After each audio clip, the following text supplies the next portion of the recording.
Hello, people, and welcome to this podcast.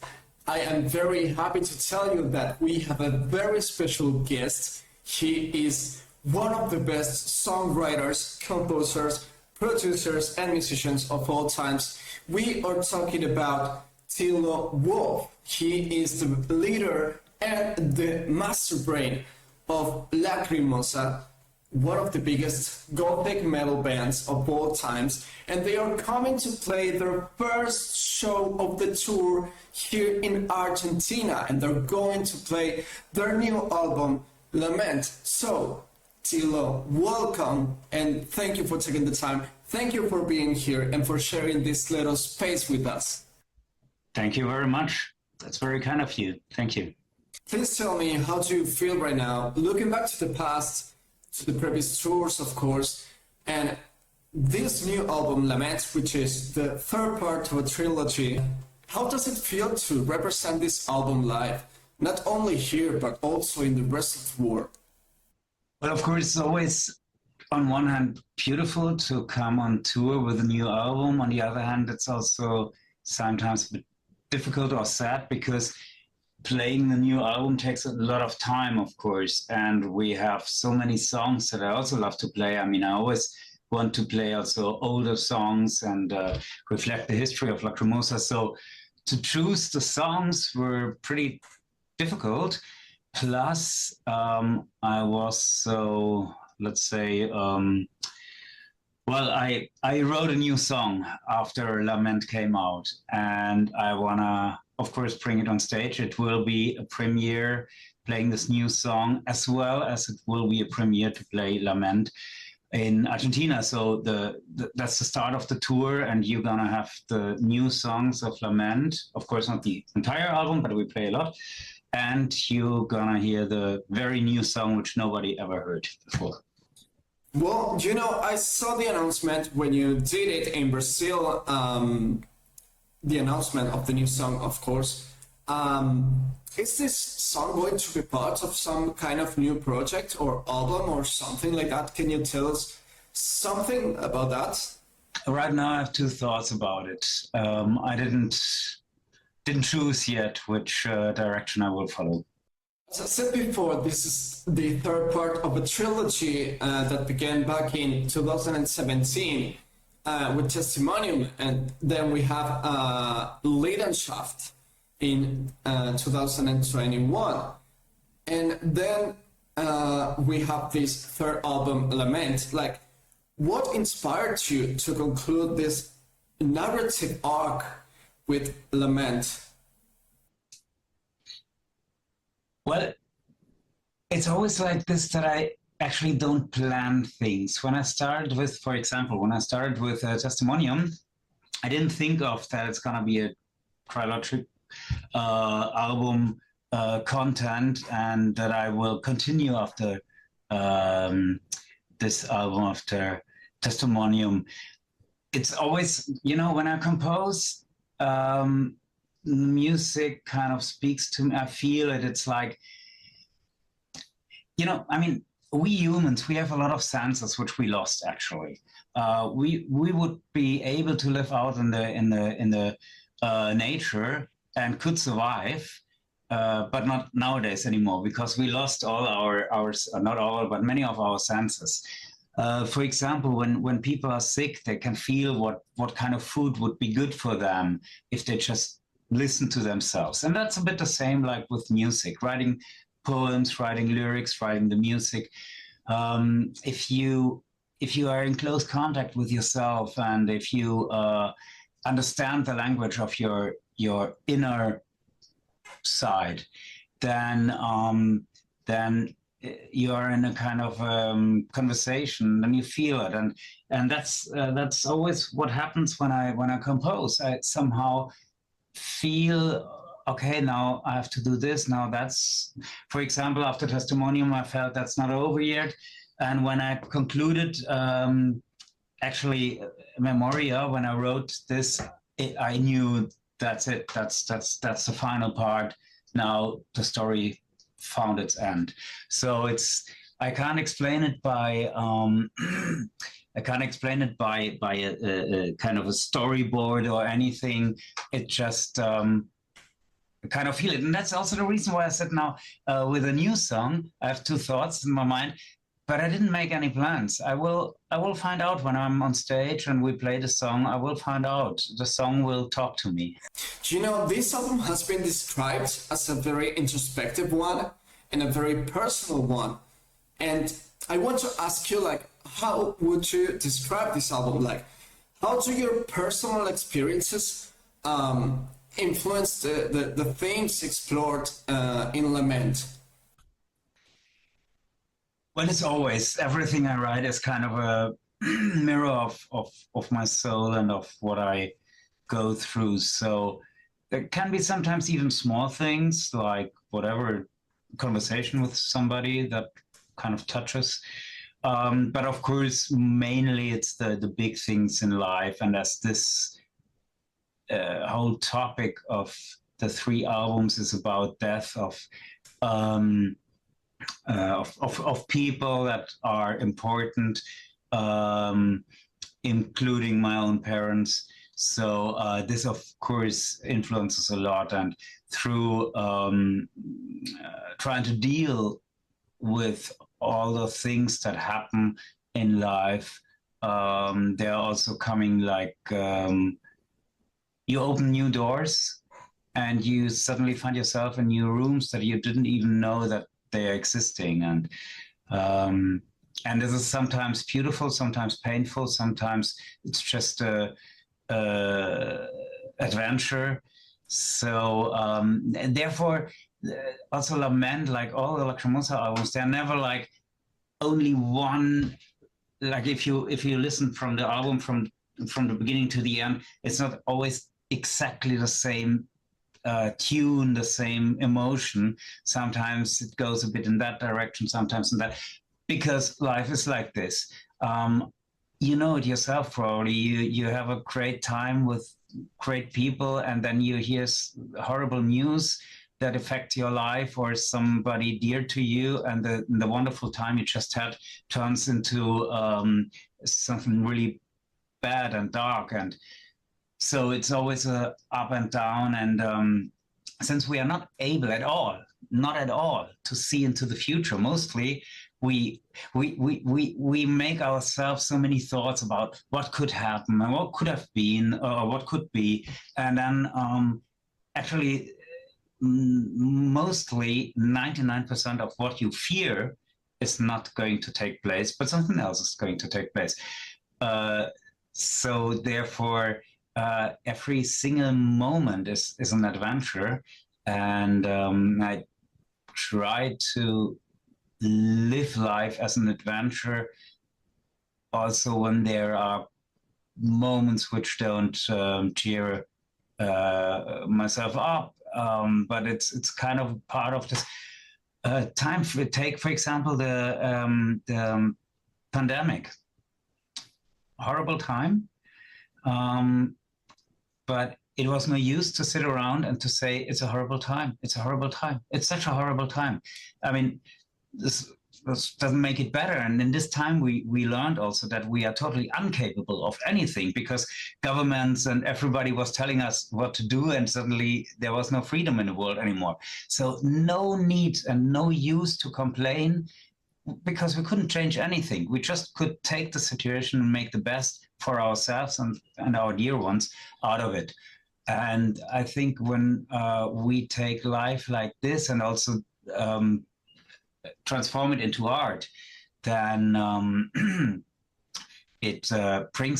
everything brings us something back, and you have this beautiful end product of beautiful art. Something that I really appreciate about you and this band is that you can do whatever you want to do, no matter what. And that's something very important today, because that freedom, it's something that it's very valuable today, because we live in a world where there's no freedom at all. So I'm very happy to hear that you have that kind of freedom to explore and to do whatever you want to do, and to play the music that you love, and to write whatever is in your mind and in your heart and your spirit. So I'm really happy to see that you are a free soul. This album has been receiving so many positive reviews, but how do you feel about this reception? Like, how's been the reception so far from your perspective? I'm totally flattered and happy because, you know, after so many years doing music, it could happen that you write music that nobody likes anymore, because the point is I never make any kind of research. I compose in my little studio, firstly for myself, and then I look upon the songs, and then I decide if I'm gonna release it or not. But there's no producer, there's no record company, there's no management telling me like, this is a good song, you need to compose more in that direction, the people want to listen to that.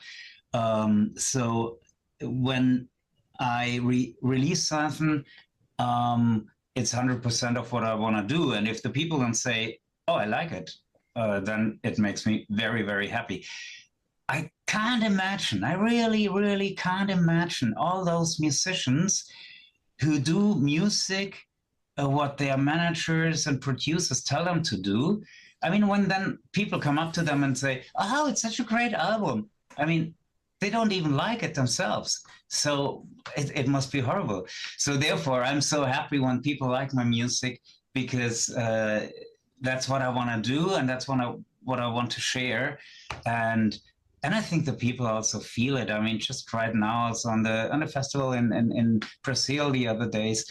I mean, that was a metal festival, but still in our audience, there were people crying that on a metal festival. I mean, this is really something special and beautiful, and I'm really thankful for that. You know, there's something that I really want to know, because there are so many bands coming to Argentina. They are coming to play their shows, and of course that we are really passionate, and they are always saying right there that we are the best crowd in the entire world. And I don't know, like, we always try to be closer to the artists and to get our thing signed. And of course they try to say of course, and they say okay, let's do that, and let's take a photo and let's sign those things. But then they say like, I'm not doing this anymore, because they don't have any respect. And I know that of course for people like you, it's something very uncomfortable, so to speak. But I really want to know if this is something that bothers you or not. Well, I mean, I do this now since many, many years. I mean, we came to Latin America in 1998 the first time. There, of course, I was pretty surprised about the enthusiasm of the people, how they were reacting. And we discovered in Mexico, in Chile, also in Argentina, really crazy things, of course. But as I said, I mean, we are coming to Latin America since so many years, so we know sort of what to expect. And somehow I love this freedom of emotions, I would say, I would call it, because you guys are not afraid of showing your emotions. This is what I sometimes miss in Europe. And this is maybe also a reason why LACRIMOSA is so beloved in Latin America, because the people feel that also in my music, that I'm a very emotional person, just like you guys are. And this is what I sometimes miss in Europe. People are, of course, polite, mostly, but sometimes too polite. And you know, there is a border. They are polite and keep back their feelings. They hold on tight, and suddenly all the strings are cracking, and then it comes with such a huge power, which you don't expect. And when people like in Latin America are all the time are very intense and emotional, then there's no accident happen in that form that suddenly you cross the border and you go too far because you are always on the same path. Of course, I don't. Of course, there are crazy people everywhere. But so far, we really had it wonderful, and I think the audiences also, and especially also in Argentina, they understand that it's about emotions, about showing emotions, about, of course, coming together, being a bit crazy maybe. But we had so many situations, for example, in front of the hotels where the people wanted autographs and pictures and everything. And when we said now, okay, that's things are done and we can't come out anymore, people respected it. So this is what I mean. This is really wonderful, and they don't cross the border. And there are other countries, I don't say any names, where things happen which are not good anymore. Then I have to say that I think that you are a very brave soul, because you founded Hall of Sermon in the early days of LACRIMOSA. Like, what motivated you to take such a bold step instead of signing with an established label? Well, there are two moments I want to point out. The first moment was when I had my first album ready, and I sent it to several record companies. And the first record company where I actually wanted to sign, it doesn't exist anymore nowadays, but they sent me back like, yes, great, it's really cool, and we love your stuff, but you need to take off this, you need to change that, and we decide about the cover, and we have to talk about the name LACRIMOSA again. And I thought, like, what? I mean, I came to you with this music, and now you're telling me that you know everything better. You have no idea why I do this, and no, and this I don't want. And then the idea was born to make an own label. The problem was, it was in the late 1980s. It was 89. And there was no internet. There was no possibility to inform yourself how to do a label. And so it took me a year to find out what the label work is actually, what I need to do to bring out an LP. I wanted to have a vinyl. But, you know, when I once started then to get myself into it and to find things out, I realized there's no turning back anymore. This is now what I want to do, and I don't have the problem anymore with those guys telling me what to do. And then a couple of years later, when LACRIMOSA became bigger, there came, of course, many labels and wanted to sign. And I just had the album Inferno, and wanted to release it. And there was one of the labels where I really thought, okay, now that's one of the biggest labels, and I'm gonna sign there. And then all my stress is over, and I just need to do music. I don't need to do any label work anymore. And then they told me, listen, Thilo, you're a great musician, but this album, what you are presenting here, you can't bring it out. We won't bring it out because it's much too hard for your Gothic fans. You will lose your fan base, and the metal guys, they won't like it because it's much too dark. So decide, either you do Gothic or you do metal. And we suggest you do Gothic because you have your fan base. And I was like, okay, it was the right decision to have my own label. I won't sign. I keep on working only with my label. And well, Inferno, as you know, has his history nowadays. It would have been the biggest mistake not to release it. So those, you know, I always, when I think like, oh God, I need to still do so much paperwork, and why? And when I talk to friends who are musicians, and they are, you know, I call them, they are in Thailand right now doing holidays. Oh yeah, great, I'm sitting in my office. And whenever those situations, I remember those situations in the beginning, what I just told you, and then know again, okay, it's worth it. I do my label. I sit in the office and work for it. It's worth it.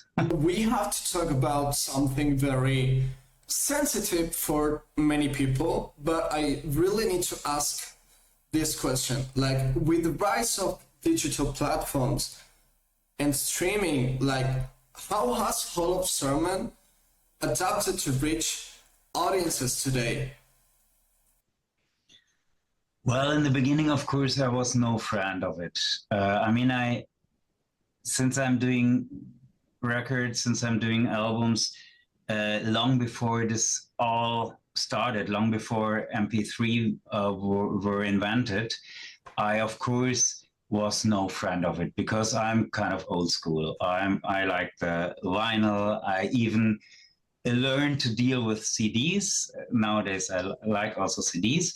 But in the beginning, of course, although MP3 sharing was horror for me, and also, of course, financially wise, because I lived from the music, and suddenly people didn't buy the albums anymore, which, of course, changed my entire life.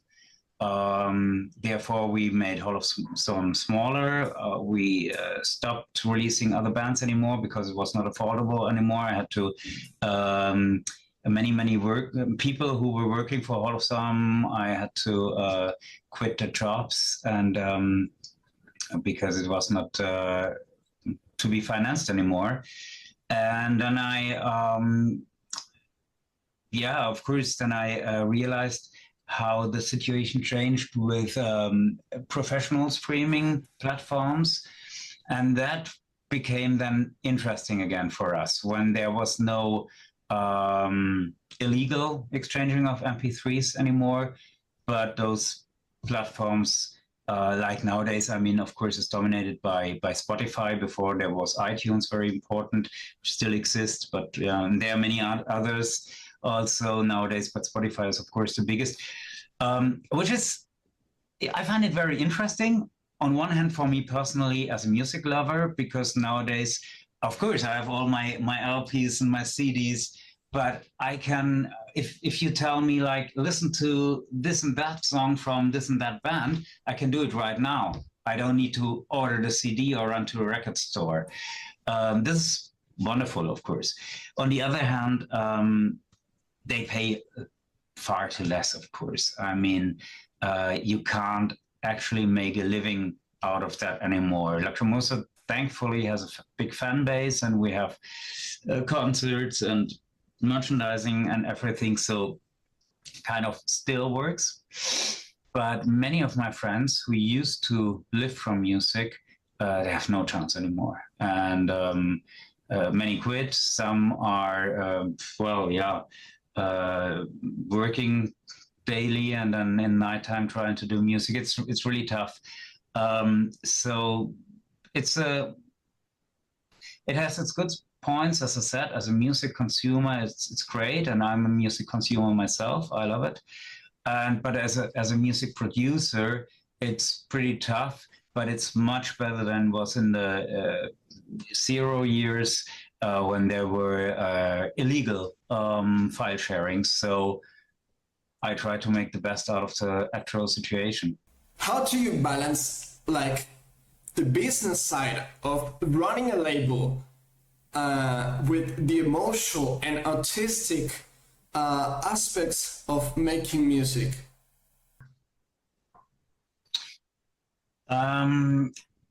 First of all, it's very important to have different physical spaces where you work. I have my studio.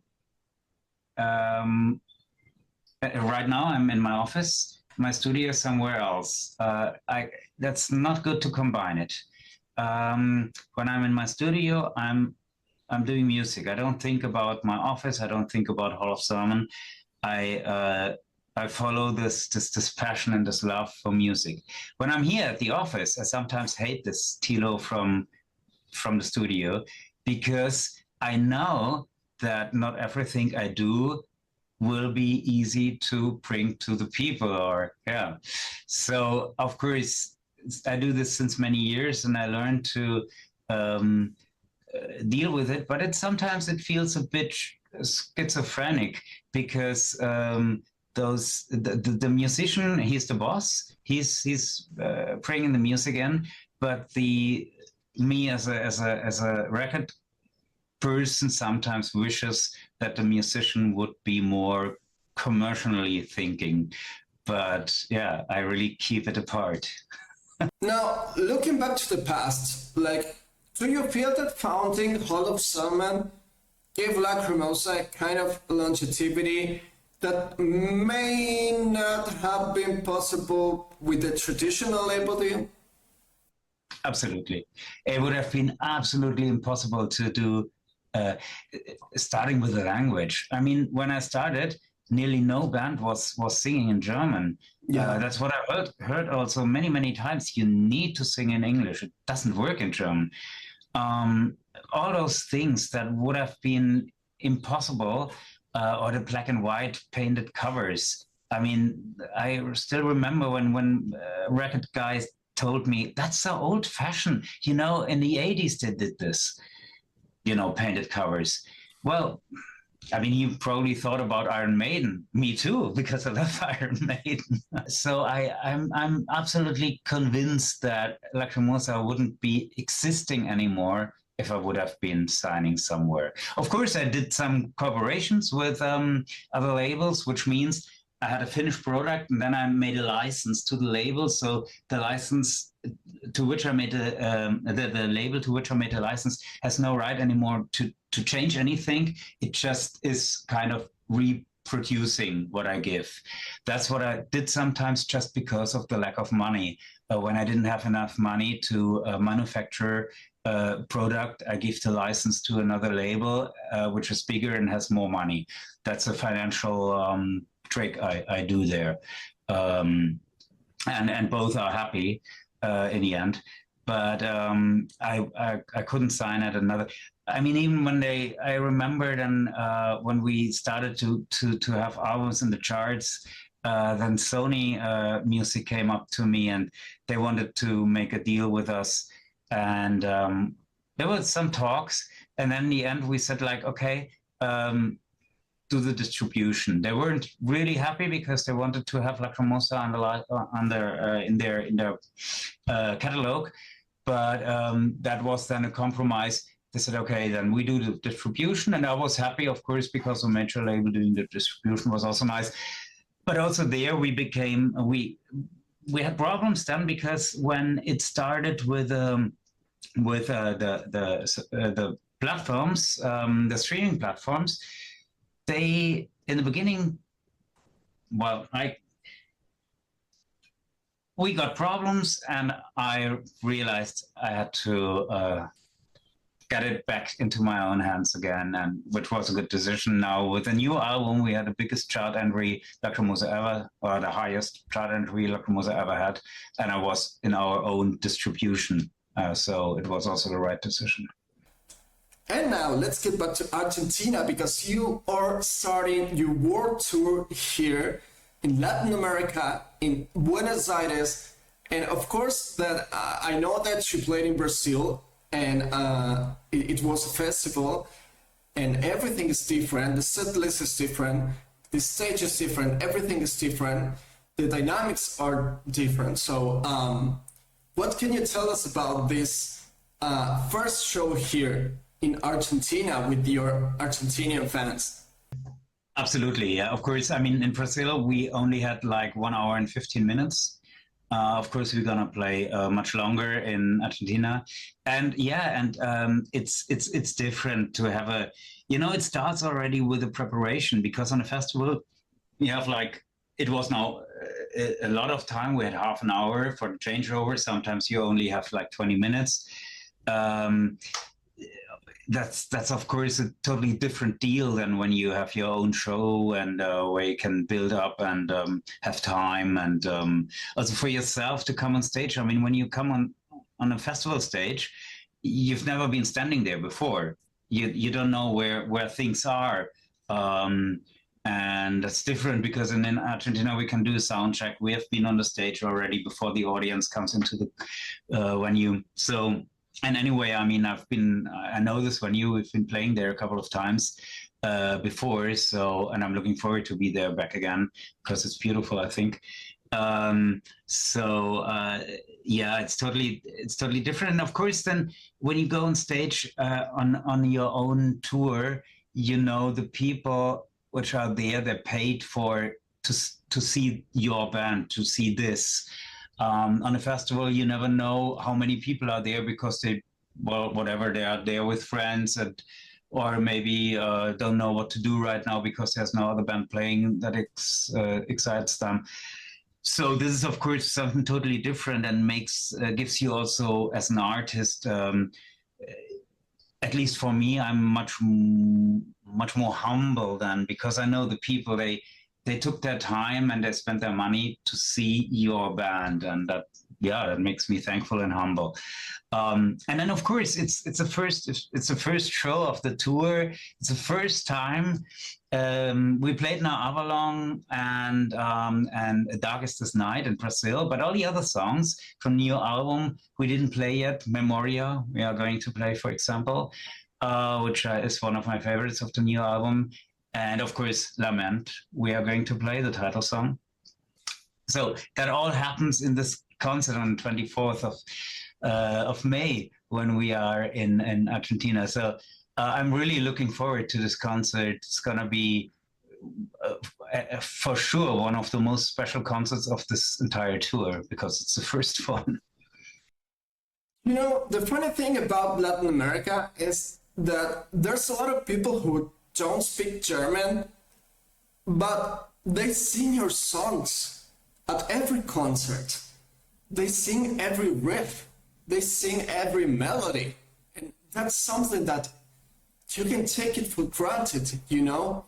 That's something very powerful that shows a lot of love and dedication and motivation and many more feelings. But that's something very emotional, and I know that you feel the same. Yeah, this is really some kind of a miracle. This is amazing. I mean, I don't know from any other band anything comparable. It's really wonderful and beautiful. And through all the years, I always have the feeling like LACRIMOSA and Latin America grew together.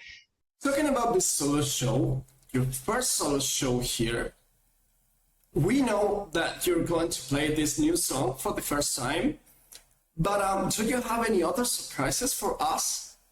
The point is, first of all, when you talk about surprises, then there are no surprises anymore. Secondly, each LACRIMOSA show it's unique because we always play. It's not a theater play. It's live music, so it's always unique. And yeah, well, there will be things. Maybe for some it will be surprising. For some, maybe horrible or whatever. But well, wait and see. And talking about the shows, I have a very important question. And on behalf of every Argentinian fan, have you ever thought of recording a live DVD here in Argentina with our special crowd? Well, the problem with DVDs is like in Europe, we have so many regulations nowadays when we want to release a DVD. Actually, we shot a DVD, not in Argentina, but we shot a DVD, which I didn't release now because the regulations are so hard and you have to do so many things, which is totally, it's insane. It's really insane.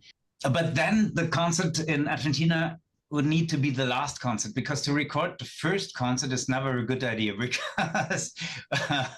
because yeah, there are things are happening on the first concert. Given the passionate fan base in Argentina, what message would you like to convey to them during this concert? Or do you have any words for your Argentinian fans? Well, first of all, I want to say thanks for the patience to wait so long for us again. I want to thank for the loyalty that the fans have for us. I mean, I know how many people are in Argentina listening to LACRIMOSA and how passionate the people are, and I appreciate it so much because I love Argentina very much. I love Buenos Aires especially. I spent so much time there and walked around the cities, and I'm so happy that I'm always invited again. Like now again that I can come back. I have to admit also I eat a lot of steaks. I go to a lot of Argentinian steakhouses in Europe. So it's a pleasure for me to be in Argentina, and then to know I'm surrounded by so many wonderful people. So thanks so much for your love, your loyalty, and for inviting us again. And I'm looking so much forward to start the show or start the tour with you in Buenos Aires. Well, that's it for today. I really want to say thank you for taking the time and for being here. Hopefully, we will meet at the show, and hopefully people will buy that meet and greet, and it will be a very emotional and powerful experience for everybody. So I wish you all the best and all the success with this new album and with this new world tour. Well, thank you, and I'm looking forward to meet you in person. See you at the show, and thank you again, Tilo. Have a great day.